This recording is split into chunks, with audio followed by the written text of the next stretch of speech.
Hi, this is Jessie with Lakeville Liquors Galaxy. September is National Bourbon Heritage Month, so we're going to talk about something near and dear to my heart, bourbon. Bourbon is a whiskey, which means it is distilled from grains. Bourbon by law must be mostly corn, but also contains wheat, rye, barley, occasionally other grains. It takes between 2 and 2.5 pounds of corn to make a single bottle of whiskey, which gives bourbon a distinctively sweet flavor and heavier texture. A great example of a bourbon with a high corn content is Elijah Craig. The sweetness of the grains shines through on the final product.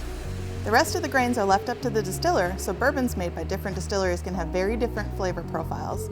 A bourbon with a high rye content can be dry and spicy, like the ones made by Four Roses, which gives the end product notes of cinnamon and clove. Wheated bourbons have a higher wheat content, which makes them softer and lighter. Maker's Mark is one of the most well-known wheated bourbons. It has a sweet palate of caramel and vanilla and not a lot of heat. Most bourbon is aged in barrels made of American white oak because it is hardwood that imparts a lot of flavor on the distillate. As much as 50 to 70% of the flavor of a bourbon comes from the oak barrel that it is aged in. If you're looking for a bottle with a heavier oak influence, try Noah's Mill. It has a dry, roasted characteristic from the barrel aging.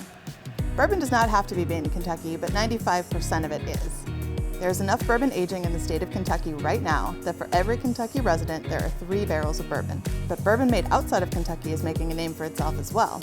My favorite non-Kentucky bourbon right now is Woodinville, a great high rye bourbon made in Washington State. You'll find all these bourbons and more at your local Lakeville liquor store. Hope to see you in the store soon. Cheers!